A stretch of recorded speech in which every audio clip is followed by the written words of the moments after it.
children, and welcome to my chamber. My name is Rotherick Gastblood, and I'm your host of Tales from the Dark Chamber. This week, we have a great show for you. Tales to make your skin crawl. Each week, my chambermate and I read a scary tale that we found on the internet, or perhaps left under some corpse. Either way, we think you're going to like it, and we're just dying for you to hear it. So sit right back, light a candle, and let's have a ghoul evening.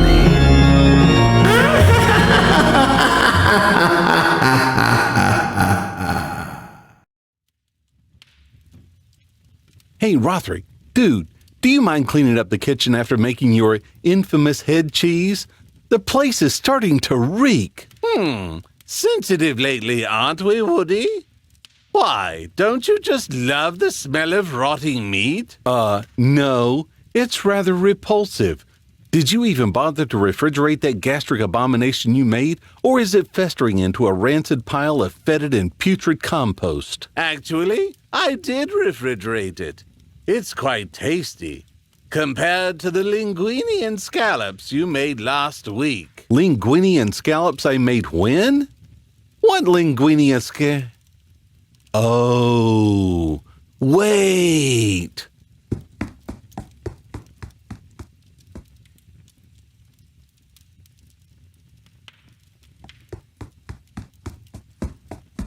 And? I guess I owe you an apology. Seems I put the leftovers in a microwave instead of the refrigerator. And, well, all I have to say is, dang, I never knew scallops could smell that bad. You should get a whiff of your breath in the morning. What was that, Rotherick? Oh, what I said was, it smells like the wonderful bread in the morning. Yeah, right, I hear you. So I guess I'll be cleaning up the kitchen this time, huh? Sorry about all that. Oh, no worries, Woody. These things happen. So, about tonight's story, are we going to hear what happens to Stan and the rest of the unfortunates tonight? Oh, yes, I'll go ahead with the story, and then I'll clean up the kitchen. Is that okay with you? I wasn't the one complaining. But if you insist on cleaning the kitchen and ridding it of that lovely perfume, I guess I can wait until after the story. Proceed. You got it, Ricky. So where we left off last week, Stan was still in the hospital. A stranger named Max, Patrick, Nurse Phyllis, and Officer Richards are there with him, and they were accosted by these reanimated heads. After the melee, only Stan, Max, Patrick, and Phyllis remain. But one more, Bathym, is still after Stan. Tonight, we find out how this series ends in About Daniel, Part 5. Enjoy! About Daniel, Part 5, by Sunfred. Another earth-shattering knock emanated from the door. The fourth knock was more of an aggressive bang that desperately wanted to break down the door.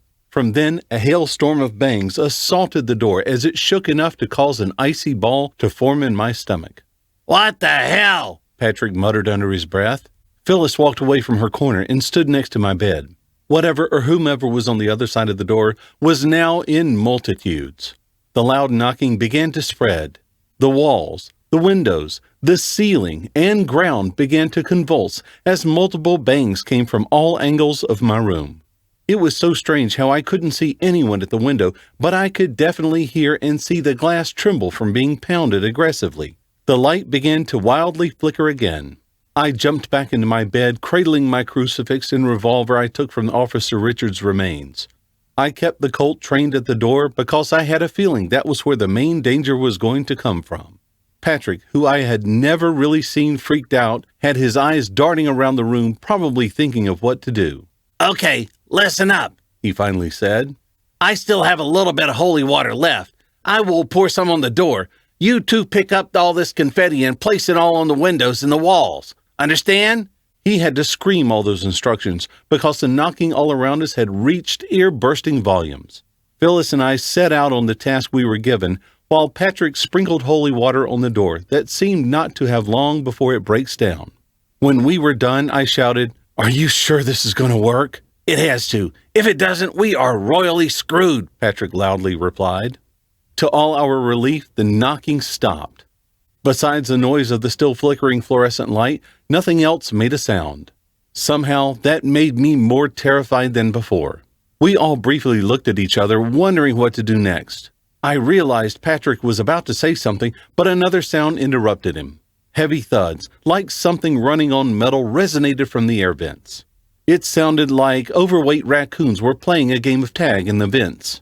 The sound was getting louder, which meant that whatever was moving in the vents was heading our way. But as abruptly as the noise started, it stopped. "What kind of rats do you have in this place?" I asked Phyllis. "Those are not rats," Patrick replied. "And if they are not normal rats." He looked at both air vent barriers in the room. "Not even a baby can fit in there. So whatever is in there probably won't be able to get out, judging by how small those air vents are." Guys, who put that statue there?" Phyllis asked, pointing at the corner where she had been standing earlier. Patrick and I looked in the direction where her hand was pointing. I felt icicles scrape their way down my spine at what I saw. Standing in the corner of the room was a large statue of a woman with her head hanging down and her hands pressed together like she was in prayer. It was the typical Mary Magdalene statue that most Roman Catholic churches have. The statue was quite tall, about 8 feet high, with its head almost reaching the ceiling. "Where did that come from?" Patrick asked, looking at me. I shrugged. "Don't look at me. I didn't put it there." "It's crying," Phyllis exclaimed. I looked back at the statue and saw a liquid dripping out of one of its eyes. Both eyes soon began exuding black slime onto the floor, and a puddle formed around its feet. Black cracks started sprawling all over the statue as it shook like a boiling pot. All of a sudden, the statue exploded, sending several fragments of stones and dust flying all over the room. I was trounced by a rather large stone on my forehead, and I fell back on my bed. I placed a hand on the spot I was hit, and I felt a lump already forming. I sat up only to realize Patrick and Phyllis had also been assaulted by flying debris from the statue, and both of them had fallen. Patrick was getting up and groaning in pain. I heard Phyllis whimper as she slowly stood up. I heard another groan coming from Max, who was finally waking up. He stood up and looked at his wrists, which were now both free of cuffs. "What did I miss?" he asked as he looked around. He didn't wait for a reply, and his eyes focused on the corner where the statue was, and he screamed, "What the fuck is that?" I looked back at the corner, and I was instantly filled with horror. Dr. Davidson was standing at the exact spot the statue had been. His height was the same as that of the statue. There was something disproportionate and very wrong about his body. His very long legs seemed to have extra bones, which appeared to be what was giving him such an unbelievable height.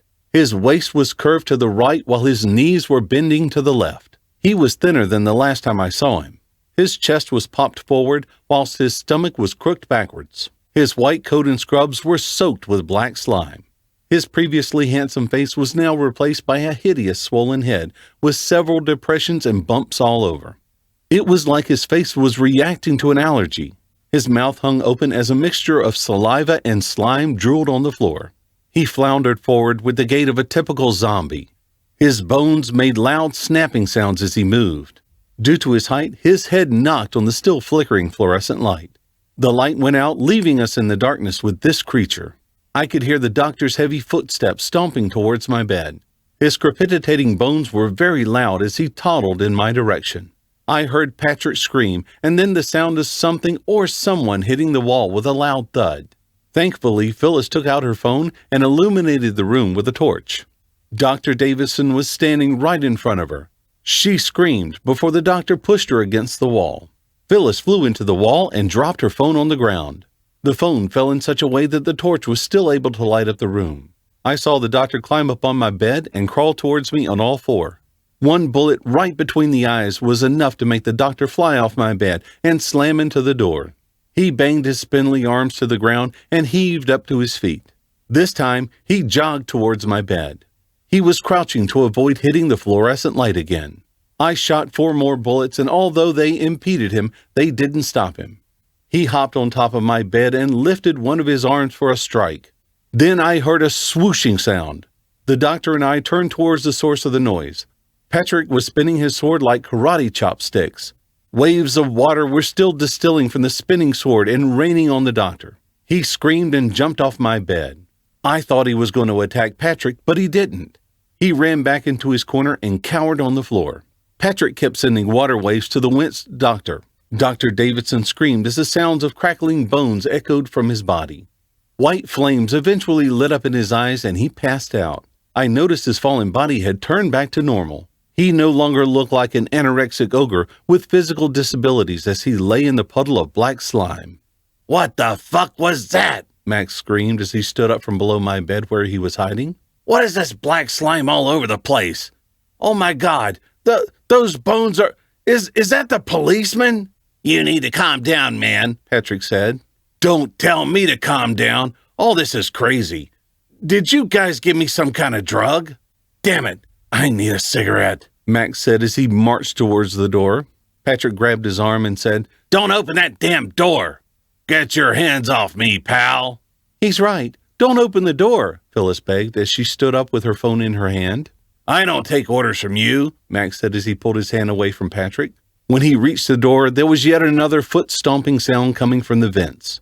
This time, it was louder and definitely closer. The small barrier of one of the air vents was popped off, and a thin black hand shot out and gripped a full chuck of Max's hair. The hand pulled him towards the vent. Max screamed in terror, and his head was forced into the vent. Patrick tried to hold on to Max's body, but whatever was pulling from the other side had incomprehensible power. The sound of crackling bones reverberated in the room as Max's body was pulled into the tiny vent. Even when his whole body had been sucked in, Max continued screaming until we heard a crunching sound and scads of blood poured out of the air vent. Silence ensued from the room and from the air vents. The silence was soon broken by Phyllis's sobbing. She sat on my bed as she cried. "We're all going to die," she sniveled. "Don't worry, everything will be all right," Patrick said. Frankly, I was quite shocked that he said that. He had never seemed like the compassionate type to me. Even at work, he always exhibited a G.I. Joe persona that doesn't openly show any feelings. I was beginning to think he liked Phyllis. "How can you possibly know that? 2 people have already been killed, and we're stuck here being hunted by whatever it is in those vents and outside this room," Phyllis cried out. "I know it looks rough right now, but trust me, I've been in these situations a lot of times. Most of those times, I've always made it out with at least one survivor, and in this case, you are that person," Patrick replied. What about me?" "Stanford, you are definitely gonna die. If this demon doesn't get you and you miraculously manage to survive this, I'm still going to kill you." "Seriously, you are still mad at me?" "Damn right I am. Nothing would ever make me forgive you for what you did." "What did you do?" Phyllis asked me. Gunfire interrupted me before I could reply. 2 loud bangs of probably a pistol came from outside the door. I heard footsteps running towards the door. A rapid rapping on the door then followed. "Stanford, are you in there? Please let me in," a female voice called out. I had spent a lot of time around her to know her voice by now. "Rebecca!" I shouted and jumped off my bed. Patrick and Phyllis blocked my way before I ran for the door. "We both know that's not her," Patrick said. 2 more gunshots erupted from the other side of the door. "Hurry up, Stan! Open the door! I am running out of ammo," the voice said. "Don't be a fool. It's not Rebecca, and you know it. Don't give me another reason to hate you," Patrick said. Rebecca kept knocking and begging me to open the door. I had already let her down before, and I felt like crap for doing it. If it was really her on the other side of the door, and I am letting her down again, there would be no room for amending our relationship after this. I tried running for the door, but Patrick grabbed me and threw me onto my bed. "Will I have to put handcuffs on you?" "It could be her," I responded. "Trust me, it's not," Patrick said. There was a loud smack on the door, and it nearly came off its hinges. It was as if someone had hit the door with a boulder. A voice then spoke up, and it definitely was not Rebecca's, or at least one I had never heard her use. "How long do you think you can keep this up?" A robotic bass boomed from the other side of the door. Patrick looked at me with an "I told you so" look. That look quickly changed to one of horror as I realized the skeletal hands from one of the vents had stretched out and grabbed his hair. It pulled Patrick's head into the air vent, and he dropped his sword. Phyllis screamed as there was another bang on the door, and this time a hole had appeared in the center. A black arm was sticking into the room. I grabbed my revolver, ran over to the vent, managed to squeeze the gun next to Patrick's head, and fired 2 bullets. There was a guttural shriek from within, and Patrick was free. Maybe Patrick's somewhat comforting words had motivated her because Phyllis dropped her phone on my bed, picked up Patrick's sword, and jabbed the ebony hand sticking into the room from the door. There was a shrill from the other side of the door, and the hand retreated. We could all hear deep breathing coming from outside the door. There was another bang on the door, and a voice spoke up. This time, it was softer and very familiar to me. Bathym, obviously. "Is that how you want to play it, dear? Okay. I warned you of the consequences of this.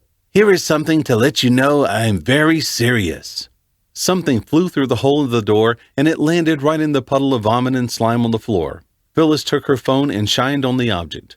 It was a hand. A human hand. The middle finger had a golden ring embossed with a capital J.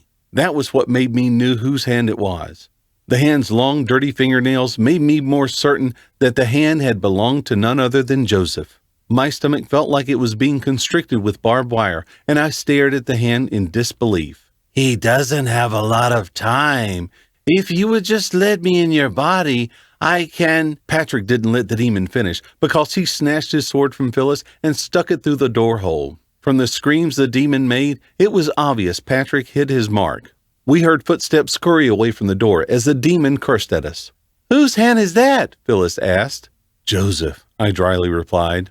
"Is he a friend of yours?" "Yes, Phyllis, he is." I think that is what I said to her, but I'm not sure because at the time my mind was racing. I was thinking at what Bathym had done or will do to Joseph and Rebecca. Patrick got my full attention when he said, "Thanks for saving me from whatever was in those vents." "Does this mean you no longer want to kill me?" "Of course I do. If you survive all this shit, I may let you live for a week or 2. "How come all of a sudden it's so windy outside?" Phyllis asked, staring out at one of the windows. There was just enough moonlight for me to notice that the wind had really picked up. In fact, it gained momentum to the point of uprooting trees. Well, actually one tree. A tall pine which was just outside my room had become airborne. It twirled around in midair for a while and then sailed towards us.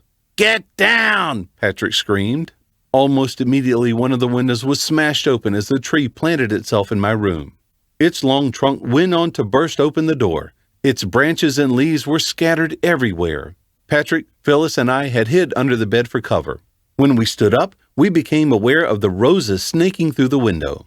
The roses' petals were black, and their long stems had a familiar red. About 20 or 30 of these roses were gliding into my room, accompanied by a vomit-inducing rotten smell. Phyllis's light managed to show us that the confetti we had placed on the windows had been dispersed by the tree's branches and leaves. "We have to get out of here!" Patrick screamed as he slashed at one of the roses. I took my revolver and crucifix as we backed out of the room. I fired at the petals of 3 of the roses and they dissolved into black slime. In the hospital hallway, it was worse. More roses covered the walls and ceiling. As he swung his sword, Patrick ordered us to move towards the right side of the hallway, where there seemed to be less congestion of the demonic plants. But as he gave the order, a rose snaked down from the ceiling and coiled around Phyllis's neck. She was pulled up to the ceiling as several roses stabbed at her skin with their petals and covered her bodies with their stems. Her phone dropped to the floor, but the torch still shined in the murky hallway. Patrick screamed and wanted to go after her, but I pulled him away. I dragged him to the far side of the corridor, but realized all the roses had been gliding into my room. Even Phyllis's body, which was now mummified by the roses, was floated back into my room. "What is happening?" Patrick asked. "Doesn't matter. We need to get out of here and find Joseph and Rebecca," I said. "You won't find them, dear," came a voice from down the hallway. Phyllis walked out of my room with her skin now completely black. Bathym's symbol was imprinted in red in front of her eyes. "Get out of her!" Patrick screamed. "Sure, as soon as Stanford allows me back into his body. Wait a minute. How did you survive my demon tracker holocaust?" "I'm tough to kill," Patrick replied. The demon laughed. We'll see. Bathym stretched his hands, and dark clouds began forming on the hallway ceiling. Red bolts of electricity flashed from inside the clouds and were followed by roaring thunder. In less than 20 seconds, the ceiling of the whole hallway was mantled with dark clouds. I felt my blood itch with trepidation. With a trembling hand, I fired a bullet at the demon. The bullet hit his shoulder, but he hardly flinched. A bolt of lightning struck me from the clouds, and I was fried by a strong electrical current, and I fell to the floor. I was in so much pain. I have no idea what happened to Patrick, but I heard him scream immediately after I fell. I tried being nice, dear. I really did. But it seems this is the only language you understand, Bathym said. I was shaking on the floor for several seconds after being tasered by the red electrical bolt. My vision was hazy, but I managed to see Bathym walk up to me. We were so close to finishing our goal. Just a few more demons out and your brother will be free in no time.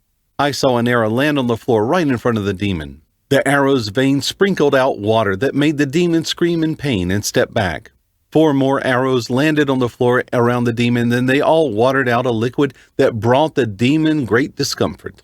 Rebecca came into view as she raced towards the screaming demon with 2 pistols firing wildly at him.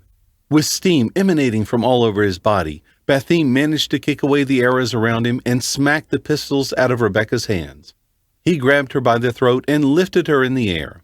You are supposed to be dead, dear. I need to find better help. Anyway, I think it's best you die in front of your boyfriend. I desperately wanted to get up and help Rebecca, but my body just couldn't move. I was numb with pain as I watched Rebecca's body struggle under the grip of the demon. Tears were already spilling out of my eyes as I anticipated what was to come next. I could feel my heart crackling with pain for being helpless to save Rebecca. A white light instantly beamed out from behind Bathym as he screamed. There was a bright explosion, and I closed my eyes in case they were to be burnt from the glow. When I opened them again, Rebecca had fallen to the floor and was coughing while holding her neck. Phyllis was also lying on the floor a few feet from Rebecca, but her body was no longer black. Standing close to Phyllis was the maid-looking lady. She was holding a silver vase ornament with black markings I couldn't quite make out. She put down the vase and picked up a black laptop. She opened it. I was finally able to take control of my body and I sat up. I saw Patrick also rising from the cracked wall on my left. I looked at the laptop screen held by the maid lady. Seated in front of violent flames was none other than Sturgia. The demon's voice was elegant as ever, but it brought winter to my stomach when she said, "That's now 2 favors you owe me." About Daniel, Part 5, by Sunfred. Well, folks, that's our story tonight. Rotherick and I hope you enjoyed it. We sure had a great time bringing it to you, and we really appreciate you listening. Tune in next week when we bring you another chilling Tales from the Dark Chamber. And just a note, if you're an aspiring author and want your story read here on Tales from the Dark Chamber, send us a note at talesfromthedarkchamber@gmail.com. If it creeps old Rotherick out enough, we'll air it. And subscribe to our channel here for notification of our next new episode, and follow us on Facebook, Twitter, and Instagram. Remember, hit that like button and help us grow the channel. Also, make sure you tell your friends about us. Spread the word. If you want your story recorded for your own use, or just want to have it, check out my website at woodygvoiceover.net. You can order there. And again, thank you for listening tonight.